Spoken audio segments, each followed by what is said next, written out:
पूज्य भगवान महावीर तथागत भगवान बुद्ध विज्ञ होते हुए भी लोक भाषाओं में गीता के ही संदेशवाहक हैं। आत्मा सत्य है और पूर्ण संयम से आत्मस्थिति का विधान है, ये गीता का ही विचार है। बुद्ध ने उसी तत्व को सर्वज्ञ तथा अविनाशी पद कहकर गीता के ही विचार को पुष्ट किया है। इतना ही नहीं, अपितु विश्व वाडमय में धर्म के नाम पर जो कुछ भी सार सर्वस्व है, जैसे एक ईश्वर, प्रार्थना, पश्चाताप, तप इत्यादि गीता के ही उपदेश हैं।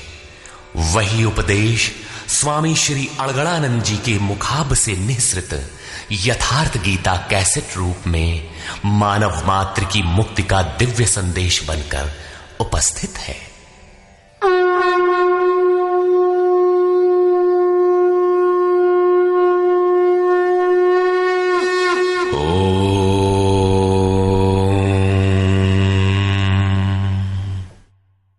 श्री परमात्मने नमः।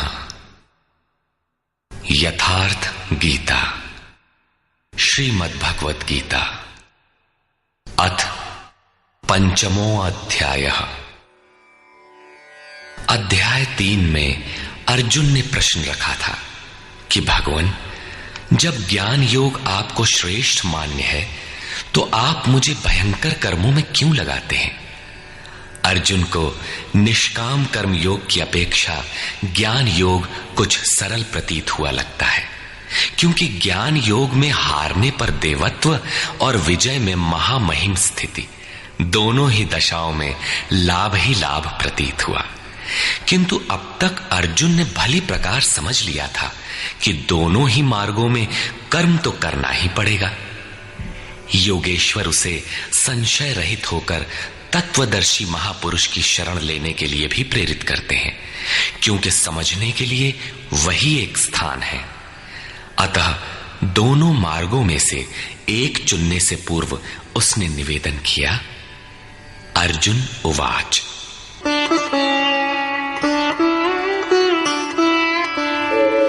संन्यासं कर्मणां कृष्ण पुनर्योगं च शंससि यच्छ्रेय एतयोरेकं तन्मे ब्रूहि सुनिश्चितम्। हे श्री कृष्ण, आप कभी सन्यास माध्यम से किए जाने वाले कर्म की और कभी निष्काम दृष्टि से किए जाने वाले कर्म की प्रशंसा करते हैं। इन दोनों में से एक जो भली प्रकार आपका निश्चय किया हुआ हो, जो परम कल्याणकारी हो, उसे मेरे लिए कहिए। कहीं जाने के लिए आपको 2 मार्ग बताए जाए तो आप सुविधाजनक मार्ग अवश्य पूछेंगे। यदि नहीं पूछते तो आप जाने वाले नहीं हैं। इस पर योगेश्वर श्री कृष्ण ने कहा। श्री भगवान उवाच। संन्यासः कर्मयोगश्च निःश्रेयसकरावुभौ तयोस्तु कर्म संन्यासात् कर्मयोगो विशिष्यते। अर्जुन, सन्यास माध्यम से किया जाने वाला कर्म अर्थात ज्ञान मार्ग से किया जाने वाला कर्म और कर्म योग, निष्काम भावना से किए जाने वाले कर्म, ये दोनों ही परम श्रेय को दिलाने वाले हैं। परंतु इन दोनों मार्गों से सन्यास अथवा ज्ञान दृष्टि से किए जाने वाले कर्म की अपेक्षा निष्काम कर्म योग श्रेष्ठ है। प्रश्न स्वाभाविक है कि श्रेष्ठ क्यों है? ज्ञेयः स नित्य सन्न्यासी यो न द्वेष्टि न कांक्षति निर्द्वन्द्वो हि महाबाहो सुखं बन्धात् प्रमुच्यते। महाबाहु अर्जुन, जो न किसी से द्वेष करता है न किसी की आकांक्षा करता है, वो सदैव सन्यासी ही समझने योग्य है, चाहे वो ज्ञान मार्ग से या निष्काम कर्म मार्ग से ही क्यों ना हो। राग द्वेषादि द्वंद्वों से रहित वो पुरुष सुखपूर्वक भव बंधन से मुक्त हो जाता है।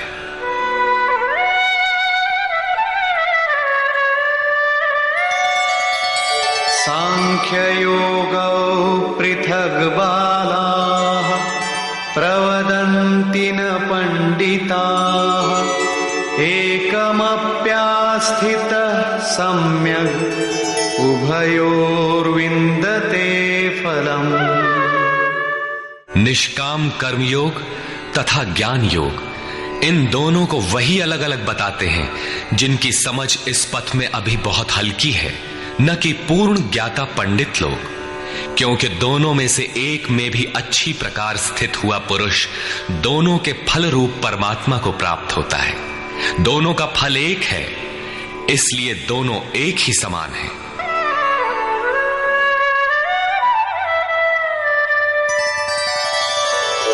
यत् सांख्यैः प्राप्यते स्थानम् तद्योगैरपि गम्यते एकं सांख्यं च योगं च यः पश्यति स पश्यति। जहां सांख्य दृष्टि से कर्म करने वाला पहुंचता है, वहीं निष्काम माध्यम से कर्म करने वाला भी पहुंचता है। इसलिए जो दोनों को फल की दृष्टि से एक देखता है, वही यथार्थ जानने वाला है। जब दोनों एक ही स्थान पर पहुंचते हैं, तो निष्काम कर्मयोग विशेष क्यों? श्री कृष्ण बताते हैं,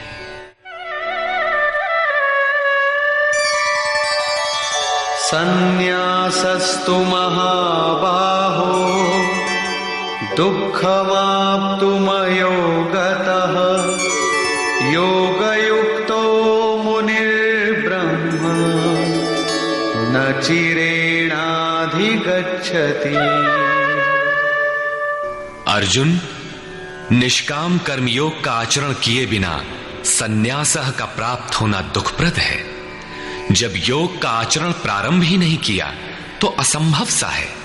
इसलिए भगवत स्वरूप का मनन करने वाला मुनि, जिसकी मन सहित इंद्रियां मौन है, निष्काम कर्मयोग का आचरण करके परब्रह्म परमात्मा को शीघ्र ही प्राप्त हो जाता है।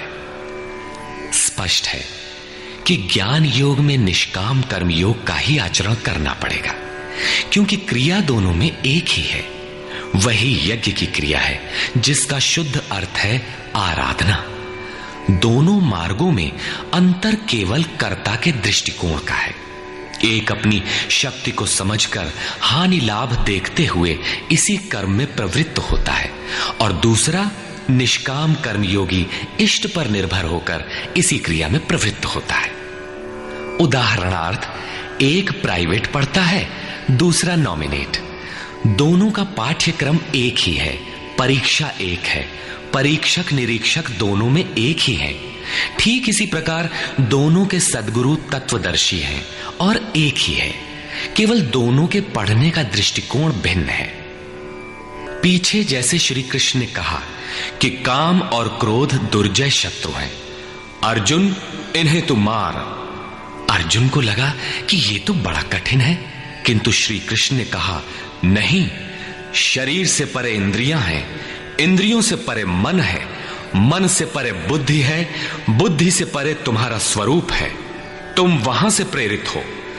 इस प्रकार अपनी शक्ति को सामने रखकर स्वावलंबी होकर कर्म में प्रवृत्त होना ज्ञान योग है। समर्पण के साथ इष्ट पर निर्भर होकर उसी कर्म में प्रवृत्त होना निष्काम कर्म योग है। दोनों की क्रिया एक है और परिणाम भी एक ही है। इसी पर बल देकर योगेश्वर श्री कृष्ण यहां कहते हैं कि योग का आचरण किए बिना सन्यास अर्थात शुभाशुभ कर्मों के अंत की स्थिति का प्राप्त होना असंभव है। श्री कृष्ण के अनुसार ऐसा कोई योग नहीं है कि हाथ पर हाथ रखकर बैठे बैठे कहो कि मैं परमात्मा हूं, शुद्ध हूं, बुद्ध हूं, मेरे लिए न तो कर्म है न बंधन, मैं भला बुरा कुछ करता दिखाई पड़ता भी हूं तो इंद्रियां अपने अर्थों में बरत रही हैं। ऐसा पाखंड श्री कृष्ण के शब्दों में कदापि नहीं है। साक्षात योगेश्वर भी अपने अनन्य सखा अर्जुन को बिना कर्म की ये स्थिति नहीं दे सके। यदि ऐसा वे कर सकते तो गीता की आवश्यकता ही क्या थी। कर्म तो करना ही पड़ेगा। कर्म करके ही सन्यास की स्थिति को पाया जा सकता है और योग युक्त पुरुष शीघ्र ही परमात्मा को प्राप्त हो जाता है। योग युक्त पुरुष के लक्षण क्या है, इस पर कहते हैं,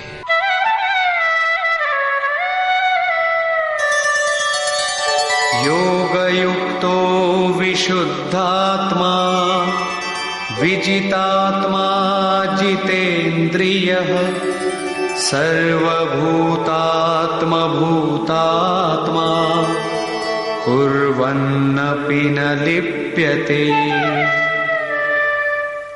विशेष रूप से जीता हुआ है शरीर जिसका, जीती हुई है इंद्रियां जिसकी, और विशेष रूप से शुद्ध है अंतःकरण जिसका, ऐसा पुरुष संपूर्ण भूत प्राणियों की आत्मा के मूल उद्गम परमात्मा से एक ही भाव हुआ योग से युक्त है।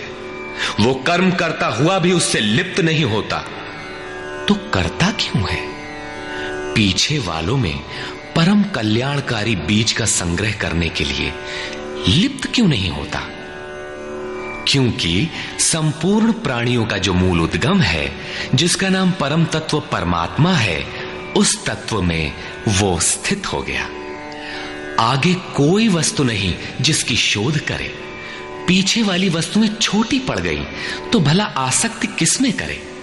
इसलिए वो कर्मों से आवृत नहीं होता। ये योग युक्त की पराकाष्ठा का चित्रण है। पुनः योग युक्त पुरुष की रहनी स्पष्ट करते हैं कि वो करते हुए भी उससे लिप्त क्यों नहीं होता। नैव किंचित करोमीति युक्तो मन्येत तत्त्ववित् पश्यन् शृण्वन् स्पृशन् जिघ्रन् अश्नन् गच्छन् स्वपन् श्वसन् प्रलपन् विसृजन् गृह्णन् उन्मिषन् निमिषन्नपि इन्द्रियाणीन्द्रियार्थेषु वर्तन्त इति धारयन्। परम तत्व परमात्मा को साक्षात्कार सहित जानने वाले योग युक्त पुरुष की ये मन स्थिति अर्थात अनुभूति है कि मैं किंचित मात्र भी कुछ नहीं करता हूं। ये उसकी कल्पना नहीं, बल्कि ये स्थिति उसने कर्म करके पाई है। अब प्राप्ति के पश्चात वो सब कुछ सुनता हुआ, स्पर्श करता, सूंघता, भोजन करता, गमन करता, सोता, श्वास लेता, त्याग करता, ग्रहण करता, आंखों को खोलता और मीचता हुआ भी इंद्रियां अपने अर्थों में बरतती हैं। ऐसी धारणा वाला होता है परमात्मा से बढ़कर कुछ है ही नहीं, और जब उसमें वो स्थित ही है तो उससे बढ़कर किस सुख की कामना से वो किसी का स्पर्श इत्यादि करेगा। यदि कोई श्रेष्ठ वस्तु आगे होती तो आसक्ति अवश्य रहती, किंतु प्राप्ति के बाद अब और आगे जाएगा कहां और पीछे त्यागेगा क्या? इसलिए योग युक्त पुरुष लिप्त नहीं होता। इसी को एक उदाहरण के माध्यम से प्रस्तुत करते हैं। ब्रह्मण्याधाय कर्माणि संगं त्यक्त्वा करोति यः लिप्यते न स पापेन पद्मपत्रमिवाम्भसा। कमल कीचड़ में होता है, उसका पत्ता पानी के ऊपर तैरता है, लहरें रात दिन उसके ऊपर से गुजरती हैं, किंतु आप पत्ते को देखें, सूखा मिलेगा। जल की एक बूंद भी उस पर टिक नहीं पाती। कीचड़ और जल में रहते हुए भी वो उससे लिप्त नहीं होता। ठीक इसी प्रकार जो पुरुष सब कर्मों को परमात्मा में विलय करके साक्षात्कार के साथ ही कर्मों का विलय होता है, इससे पूर्व नहीं। आसक्ति को त्याग करके अब आगे कोई वस्तु नहीं, अतः आसक्ति नहीं रहती, इसलिए आसक्ति को त्याग कर कर्म करता है। वो भी इसी प्रकार लिप्त नहीं होता। फिर वो करता क्यों है?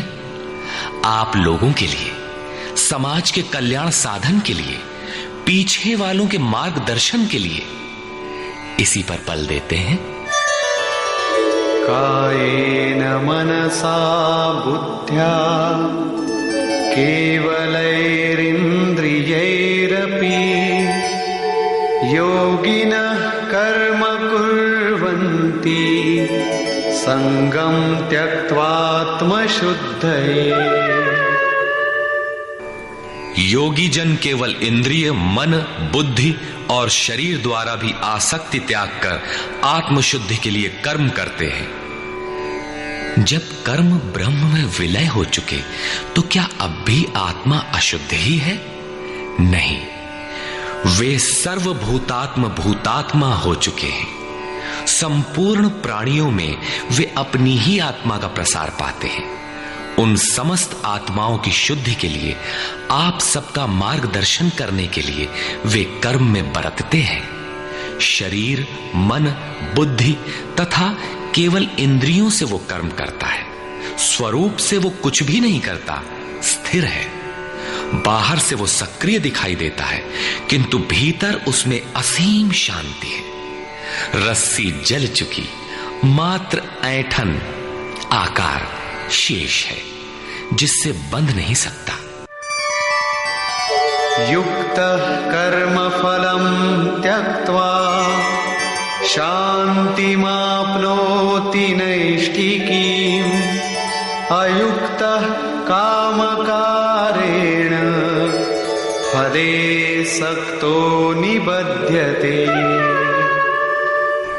योग युक्त अर्थात योग के परिणाम को प्राप्त पुरुष जो सब प्राणियों के आत्मा के मूल परमात्मा में स्थित है, ऐसा योगी कर्म के फल को त्याग कर, कर्मों का फल परमात्मा उससे भिन्न नहीं है, इसलिए अब कर्म फल को त्याग कर नैष्ठिकीम शांतिम आपनोति, शांति की अंतिम अवस्था को प्राप्त होता है, जिसके आगे कोई शांति शेष नहीं है, जिसके पश्चात वो कभी अशांत नहीं होता। किंतु अयुक्त पुरुष जो योग के परिणाम से युक्त नहीं है, अभी रास्ते में है, ऐसा पुरुष फल में आसक्त हुआ। फल है परमात्मा, उसमें उसका आसक्त होना आवश्यक है, इसलिए फल में आसक्त होने पर भी काम कारेण निबध्यते, कामना करके बंध जाता है, अर्थात पूर्ति पर्यंत कामनाएं जागृत होती है। अतः साधक को पूर्ति पर्यंत सावधान रहना चाहिए। महाराज जी कहा करें, हो तनिको हम अलग, भगवान अलग है, तो माया कामयाब हो सकती है। कल ही प्राप्ति होनी हो, किंतु आज तो वो अज्ञानी ही है। अतः पूर्ति पर्यंत साधक को असावधान नहीं होना चाहिए। इसी पर आगे देखें। सर्वकर्माणि मनसा सन्न्यस्यास्ते सुखं वशी नवद्वारे पुरे देहि नैव कुर्वन्न कारयन्। जो संपूर्ण रूप से स्ववश है, जो शरीर, मन, बुद्धि और प्रकृति से परे स्वयं में स्थित है, ऐसा वशी पुरुष निसंदेह न कुछ करता है न कराता है। पीछे वालों से कराना भी उसकी आंतरिक शांति का स्पर्श नहीं कर पाता। ऐसा स्वरूपस्थ पुरुष शब्दादि विषयों को उपलब्ध कराने वाले 9 द्वारों, 2 कान, 2 नेत्र, 2 नासिका छिद्र, 1 मुख, उपस्थ एवं पायु वाले शरीर रूपी घर में सब कर्मों को मन से त्याग कर स्वरूपानंद में ही स्थित रहता है। यथार्थतः वो न कुछ करता है और न कराता है। इसी को पुनः श्री कृष्ण दूसरे शब्दों में कहते हैं कि वो प्रभु न करता है न कराता है। सद्गुरु, भगवान, प्रभु, स्वरूपस्थ, महापुरुष, युक्त इत्यादि एक दूसरे के पर्याय हैं। अलग से कोई भगवान कुछ करने नहीं आता। वो जब करता है तो इन्हीं स्वरूपस्थ इष्ट के माध्यम से कराता है। महापुरुष के लिए शरीर मकान मात्र है। अतः परमात्मा का करना और महापुरुष का करना एक ही बात है, क्योंकि वो उनके द्वारा है। वस्तुतः वो पुरुष करते हुए भी कुछ नहीं करता। इसी पर अगला श्लोक देखें। न कर्तृत्वं न कर्माणि लोकस्य सृजति प्रभुः न कर्मफल संयोगं स्वभावस्तु प्रवर्तते। वो प्रभु न तो भूत प्राणियों के कर्तापन को, न कर्मों को और न कर्म फलों का संयोग ही बैठाता है, बल्कि स्वभाव में स्थित प्रकृति के दबाव के अनुसार ही सभी बरतते हैं। जैसी जिसकी प्रकृति सात्विक, राजसी अथवा तामसी है, उसी स्तर से वो बरतता है। प्रकृति तो लंबी चौड़ी है, लेकिन आपके ऊपर उतना ही प्रभाव डाल पाती है जितना आपका स्वभाव विकृत अथवा विकसित है। प्रायः लोग कहते हैं कि करने कराने वाले तो भगवान हैं, हम तो यंत्र हैं, हमसे वे भला करावें अथवा बुरा। किंतु योगेश्वर श्री कृष्ण कहते हैं कि न वो प्रभु स्वयं करता है, न कराता है, और न वो जुगाड़ ही बैठाता है। लोग अपनी स्वभाव में स्थित प्रकृति के अनुरूप बरतते हैं, भगवान नहीं करते। तब लोग कहते क्यों हैं कि भगवान करते हैं? इस पर योगेश्वर बताते हैं, नादत्ते कस्यचित् पापं न चैव सुकृतं विभुः अज्ञानेनावृतं ज्ञानं तेन मुह्यन्ति जन्तवः। जिसे अभी प्रभु कहा उसी को यहां विभु कहा गया है, क्योंकि वो संपूर्ण वैभव से संयुक्त है। प्रभुता एवं वैभव से संयुक्त वो परमात्मा न किसी के पाप कर्म को और न किसी के पुण्य कर्मों को ही ग्रहण करता है। फिर लोग कहते क्यों हैं? इसलिए कि अज्ञान के द्वारा ज्ञान ढका हुआ है। उन्हें अभी साक्षात्कार सहित ज्ञान तो हुआ नहीं, वे अभी जंतु हैं। मोहवश वे कुछ भी कह सकते हैं। ज्ञान से क्या होता है, इसे स्पष्ट करते हैं। ज्ञानेन तु तदज्ञानम् येषां नाशितमात्मनः तेषामादित्यवज्ज्ञानम् प्रकाशयति तत्परम्। जिनके अंतःकरण का वो अज्ञान, जिसने ज्ञान को ढक रखा था, आत्म साक्षात्कार द्वारा नष्ट हो गया है, और इस प्रकार जिसने ज्ञान प्राप्त कर लिया है, उनका वो ज्ञान सूर्य के सदृश उस परम तत्व परमात्मा को प्रकाशित करता है। तो क्या परमात्मा किसी अंधकार का नाम है? नहीं, वो तो स्वयं प्रकाश रूप दिन राति, स्वयं प्रकाश रूप है तो, किंतु हमारे उपभोग के लिए तो नहीं है, दिखाई तो नहीं देता। जब ज्ञान द्वारा अज्ञान का आवरण हट जाता है, तो उनका वो ज्ञान सूर्य के सदृश परमात्मा को अपने में प्रवाहित कर लेता है। फिर उस पुरुष के लिए कहीं अंधकार नहीं रह जाता। उस ज्ञान का स्वरूप क्या है? तद्बुद्धयस्तदात्मानः तन्निष्ठास्तत्परायणाः गच्छन्त्य पुनरावृत्तिं ज्ञाननिर्धूतकल्मषाः। जब उस परम तत्व परमात्मा के अनुरूप बुद्धि हो, तत्व के अनुरूप प्रवाहित मन हो, परम तत्व परमात्मा में एक ही भाव से उसकी रहनी हो और उसी के परायण हो, इसी का नाम ज्ञान है। ज्ञान कोई बकवास या बहस नहीं है। इस ज्ञान द्वारा पाप रहित हुआ पुरुष पुनरागमन रहित परम गति को प्राप्त होता है।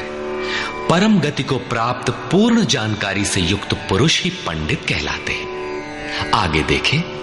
विद्या विनय संपन्ने ब्राह्मणे गविहस्तिनि शुनि चैव श्वपाके च पंडिताः समदर्शिनः।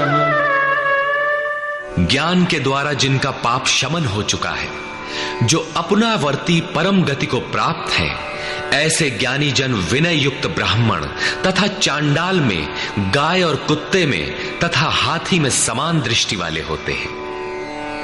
उनकी दृष्टि में विद्या विनय युक्त ब्राह्मण न तो कोई विशेषता रखता है और न चांडाल कोई हीनता रखता है।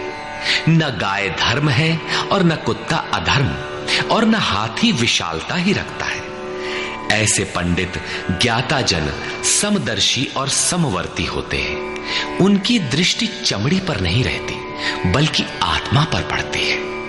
अंतर केवल इतना है, विद्या विनय संपन्न स्वरूप के समीप है और शेष कुछ पीछे है। कोई एक मंजिल आगे है तो कोई पिछले पड़ाव पर। शरीर तो वस्त्र है। उनकी दृष्टि वस्त्र को महत्व नहीं देती, अपितु उनके हृदय में स्थित आत्मा पर पड़ती है। इसलिए वे कोई भेद नहीं रखते। श्री कृष्ण ने पर्याप्त गो सेवा की थी। उन्हें गाय के प्रति गौरवपूर्ण शब्द कहना चाहिए था, किंतु उन्होंने ऐसा कुछ भी नहीं कहा। श्री कृष्ण ने गाय को धर्म में कोई स्थान नहीं दिया। उन्होंने केवल इतना माना कि अन्य जीवात्माओं की तरह उसमें भी आत्मा है। गाय का आर्थिक महत्व जो भी हो, उसका धार्मिक वैशिष्ट्य परिवर्ती लोगों की देन है। श्री कृष्ण ने पीछे बताया कि अविवेकियों की बुद्धि अनंत शाखाओं वाली होती है, इसलिए वे अनंत क्रियाओं का विस्तार कर लेते हैं, जबकि निष्काम कर्म योग में अर्जुन निर्धारित क्रिया एक ही है, यज्ञ की प्रक्रिया आराधना। अपुनरावृत्ति वाला ऐसा महापुरुष उस विद्या विनय संपन्न ब्राह्मण, चांडाल, कुत्ते, हाथी और गाय सब पर समान दृष्टि वाला होता है, क्योंकि उसकी दृष्टि हृदय स्थित आत्म स्वरूप पर पड़ती है। ऐसे महापुरुष को परम गति में क्या मिला है और कैसे, इस पर प्रकाश डालते हुए योगेश्वर श्री कृष्ण बताते हैं। इहैव तैर्जितः सर्गो येषां साम्ये स्थितं मनः निर्दोषं हि समं ब्रह्म तस्माद् ब्रह्मणि ते स्थिताः। उन पुरुषों द्वारा जीवित अवस्था में ही संपूर्ण संसार जीत लिया गया, जिनका मन समत्व में स्थित है। मन के समत्व का संसार जीतने से क्या संबंध? संसार मिट ही गया तो वो पुरुष रहा कहां? श्री कृष्ण कहते हैं, निर्दोषम हि समम ब्रह्म। वो ब्रह्म निर्दोष और सम है। इधर उनका मन भी निर्दोष और सम स्थिति वाला हो गया। तस्मात् ब्रह्मणि ते स्थिताः। इसलिए वो ब्रह्म में स्थित हो जाता है। इसी का नाम अपुनरावर्ती परम गति है। ये कब मिलता है? जब संसार रूपी शत्रु जीतने में आ जाए। संसार कब जीतने में आता है? जब मन का निरोध हो जाए, समत्व में प्रवेश पा जाए, क्योंकि मन का प्रसार ही जगत है। जब वो ब्रह्म में स्थित हो जाता है, तब ब्रह्मविद का लक्षण क्या है, उसकी रहनी स्पष्ट करते हैं। न प्रहिष्येत् प्रियं प्राप्य नो द्विजेत् प्राप्य च प्रियं स्थिरबुद्धिरसम्मूढो ब्रह्मविद् ब्रह्मणि स्थितः। उसका कोई प्रिय अप्रिय होता नहीं, इसलिए जिसे लोग प्रिय समझते हैं उसे पाकर वो हर्षित नहीं होता, और जिसे लोग अप्रिय समझते हैं, जैसा धर्मावलंबी चिन्ह लगाते हैं, उसे पाकर वो उद्वेगवान नहीं होता है। ऐसा स्थिर बुद्धि, असम्मूढ़, संशय रहित ब्रह्मविद, ब्रह्म से संयुक्त ब्रह्मवेत्ता, ब्रह्मणि स्थितः, परात्पर ब्रह्म में सदैव स्थित है। बाह्य स्पर्शेष्वसक्तात्मा विन्दत्यात्मनि यत् सुखम् स ब्रह्मयोगयुक्तात्मा सुखमक्षयमश्नुते। बाहर संसार के विषय भोगों में अनासक्त पुरुष अंतरात्मा में स्थित जो सुख है उस सुख को प्राप्त होता है। वो पुरुष ब्रह्म योग युक्त आत्मा, पर ब्रह्म परमात्मा के साथ मिलन से युक्त आत्मा वाला है। इसलिए वो अक्षय आनंद का अनुभव करता है, जिस आनंद का कभी क्षय नहीं होता। इस आनंद का उपभोग कौन कर सकता है? जो बाहर के विषय भोगों से अनासक्त है। तो क्या भोग बाधक हैं? भगवान श्री कृष्ण कहते हैं,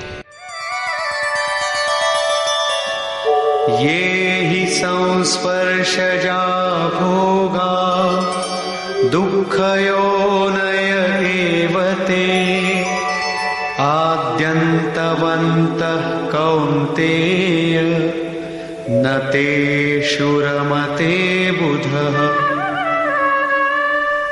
केवल त्वचा ही नहीं, सभी इंद्रियां स्पर्श करती हैं। देखना आंख का स्पर्श है, सुनना कान का स्पर्श है। इसी प्रकार इंद्रियों और विषयों के संयोग से उत्पन्न होने वाले सभी भोग यद्यपि भोगने में प्रिय प्रतीत होते हैं, किंतु निसंदेह वे सब दुख योनयः, दुखद योनियों के ही कारण हैं। ये भोग ही योनियों के कारण हैं।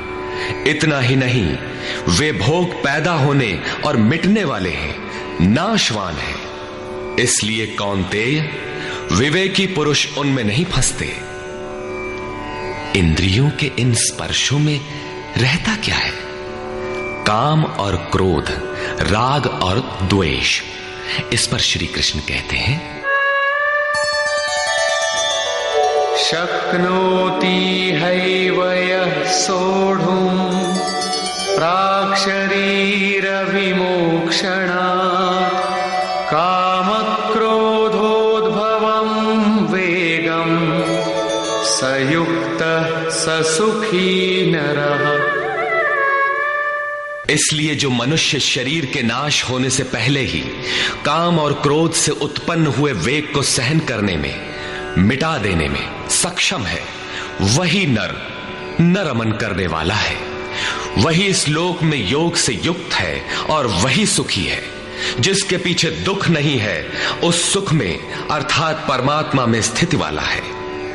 जीते जी ही इसकी प्राप्ति का विधान है, मरने पर नहीं। संत कबीर ने इसी को स्पष्ट किया, अवधू जीवत में कर आशा। तो क्या मरने के बाद मुक्ति नहीं होती? वे कहते हैं, मुए मुक्ति गुरु कहे स्वार्थी, झूठा दे विश्वासा। यही योगेश्वर श्री कृष्ण का कथन है कि शरीर रहते मरने से पहले ही जो काम क्रोध के वेग को मिटा देने में सक्षम हो गया, वही पुरुष इस लोक में योगी है, वही सुखी है। काम क्रोध बाह्य स्पर्श ही शत्रु है, इन्हें आप जीते। इसी पुरुष के लक्षण पुनः बता रहे हैं, योऽन्तः सुखोऽन्तरारामः तथान्तर्ज्योतिरेव यः स योगी ब्रह्मनिर्वाणम् ब्रह्मभूतोऽधिगच्छति। जो व्यक्ति अंतरात्मा में ही सुख वाला, अंतरारामः, अंतरात्मा में ही आराम वाला, तथा जो अंतरात्मा में ही प्रकाश वाला, साक्षात्कार वाला है, वही योगी ब्रह्मभूत, ब्रह्म के साथ एक होकर ब्रह्म निर्वाणम, वाणी से परे ब्रह्म, शाश्वत ब्रह्म को प्राप्त होता है। अर्थात पहले विकारों, काम क्रोध का अंत, फिर दर्शन, फिर प्रवेश। आगे देखें, लभन्ते ब्रह्म निर्वाणम् ऋषयः क्षीणकल्मषाः छिन्नद्वैधायतात्मानः सर्वभूतहिते रताः। परमात्मा का साक्षात्कार करके जिनका पाप नष्ट हो गया है, जिनकी दुविधाएं नष्ट हो गई हैं, संपूर्ण प्राणियों के हित में जो लोग लगे हुए हैं, प्राप्ति वाले ही ऐसा कर सकते हैं। जो स्वयं गड्ढे में पड़ा है वो दूसरों को क्या बाहर निकालेगा। इसलिए करुणा महापुरुष का स्वाभाविक गुण हो जाता है। तथा यतात्मानः, जितेंद्रिय ब्रह्मवेत्ता पुरुष शांत पर ब्रह्म को प्राप्त होते हैं, उसी महापुरुष की स्थिति पर पुनः प्रकाश डालते हैं। काम क्रोध वियुक्तानां यतीनां यतचेतसां अभितो ब्रह्म निर्वाणं वर्तते विदितात्मनां। काम और क्रोध से रहित जीते हुए चित्त वाले परमात्मा का साक्षात्कार किए हुए ज्ञानी पुरुषों के लिए सब ओर से शांत पर ब्रह्म ही प्राप्त है। बार बार योगेश्वर श्री कृष्ण उस पुरुष की रहनी पर बल दे रहे हैं जिससे प्रेरणा मिले। प्रश्न लगभग पूर्ण हुआ। अब वे पुनः बल देते हैं कि इस स्थिति को प्राप्त करने का आवश्यक अंग श्वास प्रश्वास का चिंतन है। यज्ञ की प्रक्रिया में प्राण का अपान में हवन, अपान का प्राण में हवन, प्राण अपान दोनों की गति का निरोध उन्होंने बताया था। उसी को समझा रहे हैं।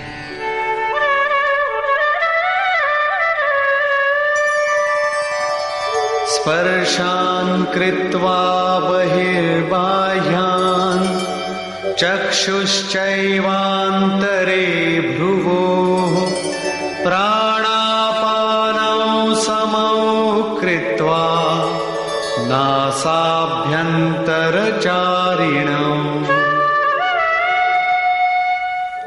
यतेन्द्रियमनोबुद्धिः मुनिर्मोक्षपरायणः विगतेच्छाभयक्रोधो यः सदा मुक्त एव सः। अर्जुन, बाहर के विषयों दृश्यों का न चिंतन करते हुए उन्हें त्याग कर नेत्रों की दृष्टि को भ्रिकुटी के बीच में स्थिर करके, भ्रुवोह अंतरे का ऐसा अर्थ नहीं कि आंखों के बीच या भावों के बीच कहीं देखने की भावना से दृष्टि लगाएं। भ्रिकुटी के बीच का शुद्ध अर्थ इतना है कि सीधे बैठने पर दृष्टि भ्रिकुटी के ठीक मध्य से सीधे आगे बढ़े। दाहिने बाएं इधर उधर चकपक न देखें। नाक की डाणी पर सीधी दृष्टि रखते हुए नासिका के अंदर विचरण करने वाले प्राण और अपान वायु को सम करके, अर्थात दृष्टि तो वहां स्थिर करो और सुरत को श्वास में लगा दो कि कब श्वास भीतर गई, कितनी रुकी। लगभग आधा सेकंड रुकती है, प्रयास करके न रोकें। कब श्वास बाहर निकली, कितनी देर तक बाहर रही। श्वास में उठने वाली नाम ध्वनि सुनाई पड़ती रहेगी। इस प्रकार श्वास प्रश्वास पर जब सुरत टिक जाएगी तो धीरे धीरे श्वास अचल स्थिर ठहर जाएगी, सम हो जाएगी। न भीतर से संकल्प उठेंगे और न बाह्य संकल्प अंदर टकराव कर पाएंगे। बाहर के भोगों का चिंतन तो बाहर ही त्याग दिया गया था, भीतर भी संकल्प नहीं जागृत होंगे। सुरत एकदम खड़ी हो जाती है, तैल धारावत।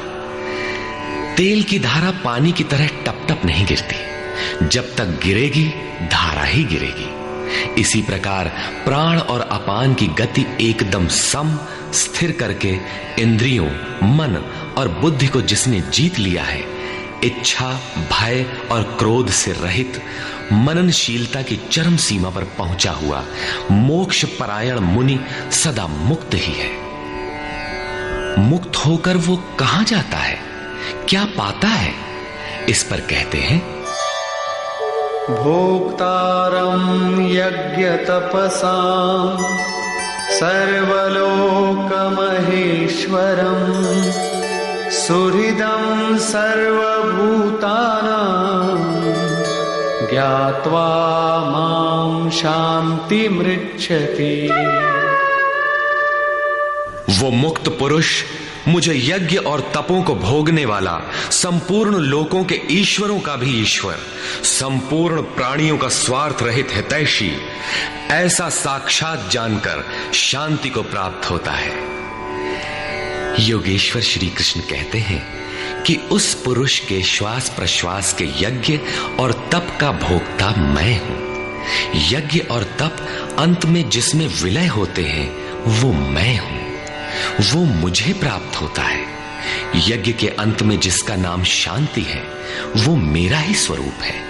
वो मुक्त पुरुष मुझे जानता है और जानते ही मुझे प्राप्त हो जाता है। इसी का नाम शांति है।